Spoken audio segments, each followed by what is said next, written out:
everyone, welcome to StudyIQ English. The West Asian War has no definite end. It has no end round the corner. Yesterday we spoke about how the US president finally, after weeks of war with Iran, has proposed a 15-point peace program, but for Iranian leadership, there is no point of accepting any such ceasefire plan because Iran now wants to keep its foothold strong. Iran does not believe in giving up. Iran, in fact, demands from the US that if you want any ceasefire, you'd better stop Israel from attacking Lebanon. You must give us war indemnity. At the same time, you must remove all the sanctions from Iranian oil trade. Now, these are conditions President Trump probably will not fulfill. At the same time, he keeps on pressurizing Iran to end its nuclear program. So the 15-point peace agenda is more of a paperwork. I don't think it's going to become a reality, and that's what everybody practically is commenting upon right now. Now, in this situation, we have seen how the war which started as US plus Israel versus Iran, a tripartite war, is now a pan-West Asian war. The most surprising was how unexpectedly countries like UAE, Saudi, Qatar, Kuwait, Cyprus and Lebanon became involved in the war. Now, because of Lebanon's involvement in the war, River Litani has become suddenly very famous. Across the global media, everybody seems to be talking about the river, and we know that for UPSC exam, places in the news have a special relevance. So what is River Litani? How come it makes such a natural defense border between both the countries, Israel and Lebanon? And let's also understand what is Israel up to near the river Litani area. So talking about Lebanon first, where the river is actually found, you can have a look at the map on the Lebanese territory. You can have a look at the Litani River here, right here, and then you can see the area of Israel. So it is a natural border between both the countries. But why did suddenly Lebanon become engaged in the war? Now, whenever you talk about Litani River, naturally we are talking about Hezbollah. We know for Iran, a very simple strategy of war is to keep on financing axis of resistance. Terror groups across West Asia. We have spoken about Hamas, we have spoken about militia, Iraq, we have also spoken about Houthi through the map of Yemen, and when you talk about Lebanon, it is Hezbollah. So southern Lebanon is the hot spot for Hezbollah activities, and as soon as during this ongoing war, Mr. Ayatollah Ali Khamenei was killed by US attack, Hezbollah decided to take a revenge on its neighbor Israel. Now, Israeli-Lebanese relations have never been nice. They've had decades of war. It goes back to 1980s, in fact.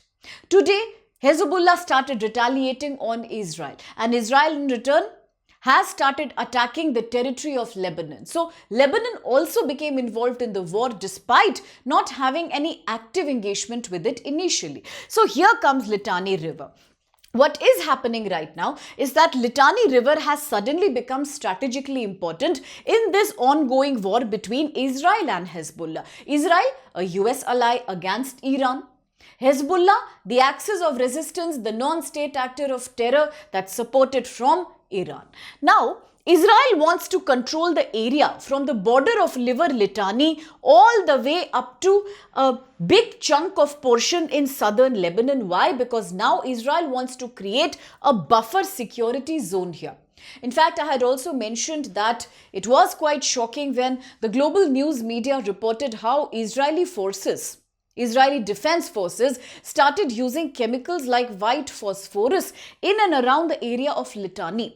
They were trying to do airstrikes on various bridges and small canals across the river. Why? Because they do not want Hezbollah to find any food supply, any weapon supply through this area, through the various bridges across Litani and other tributaries of the river, of course. So, for that purpose, Israel has now destroyed all the bridges, as I said, and here special mention goes to a bridge called Saumya Bridge, okay? So Saumya Bridge, a very important bridge destroyed by Israel, and now Israel is also targeting very simple and prominent communication lines in this area, ultimately because Israel doesn't want Hezbollah to survive at all, which is a key enemy for Israel right now. So this area has therefore become very popular right now. It's all over the news. It's making headlines every day. Why is Litani River so strategic? Because we have seen on the map the location of the river.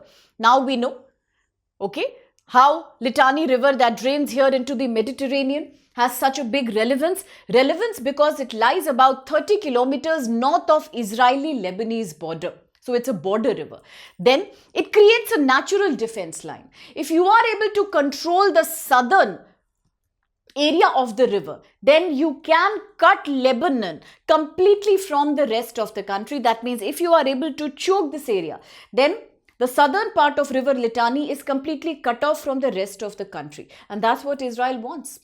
To seclude and isolate Hezbollah, to deprive Hezbollah. So therefore, Israel is believing that Hezbollah launches rockets from this area. That's another accusation by Israeli Defense Forces. They say it is very, very important at this time to destroy the area around Litani River because Hezbollah is operating from this territory. So we must do something and keep our attacks on to take a revenge on Hezbollah. So what happens then? Israel wants to capture the entire territory because for Israel, it's a security zone leading up to the Litani River. That's something we must remember. So therefore, the river has become very strategic now. It's being known as strategic red line across global media. And it may also today define a new military boundary therefore. So on the map, you have to be really clear about these places, whether it's Litani River, whether it is the boundary of Lebanon, Israel. You must also know about Israeli occupied Golan Heights. Okay, and in previous classes, we have done a detailed discussion on basic agreements like Oslo Accord, Camp David Accord, 2020 Abraham Accord, areas like West Bank, Gaza Strip, Golan Heights, Sinai Peninsula. You must be aware of all these through the map because such questions are common for UPSC prelims exam. So if here is Lebanon, you can see Syria here, the Golan Height area right here, and finally the river Litani almost on the boundary of both the countries. So right now it's making big news. So Israel is continuously attacking this area. And these attacks could tomorrow completely redefine the boundary of Litani. But for those who believe that this conflict between both the countries, Lebanon and Israel, is a new one, then it's not. In fact, it's quite strange that the government of Lebanon has said that we have nothing to do with the war directly. The Lebanese government has officially also banned Hezbollah multiple times because they don't want any engagement in a war with Israel. They don't want the war. But Hezbollah continues to operate. It's becoming almost like a government of its own. But this is not a new conflict. The situation seems just very similar to something that happened between 1982 to 2000 period. What happened that time? During 1982, Lebanon, there was a major war in this area and Israel had somehow entered the southern Lebanon region. Israel then occupied a security zone in southern Lebanon from 1982 to 2000. Israeli troops stayed there for more than 15 years. For a very long time, they were stationed there.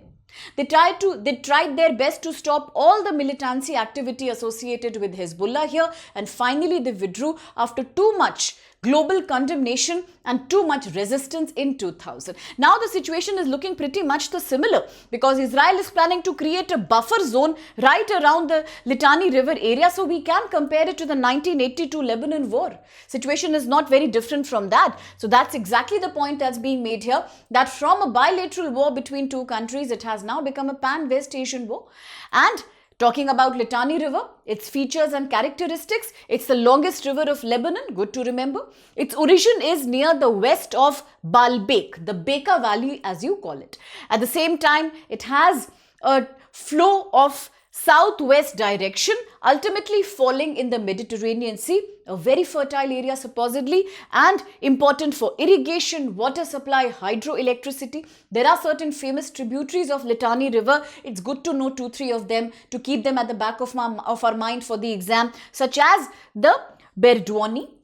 You have the Chutura and then you have the Quib Elias. So all these are the tributaries of River Litani, of course with varying pronunciations because many of them have a very Lebanese Arabic pronunciation. So let's remember these names for the exam. At the same time, talking about Bekaa Valley. Now this is a broad valley that happens to be situated in east central Lebanon. It extends all the way in the northeast southwest direction along the Litani River as well as the Orontes River. Okay, so another river is common here, Orontes River. The valley is very important. It contains nearly half of Lebanon's arable land, known for its fertility, known for its agriculture production. So these are certain places in the news. Let's make sure we remember them. But whenever you revise them, do use the map always. A quick practice question here. Consider the following statements regarding the Litani River. 1. It flows entirely within Lebanon. 2. It forms the internationally recognized boundary between Israel and Lebanon. And 3.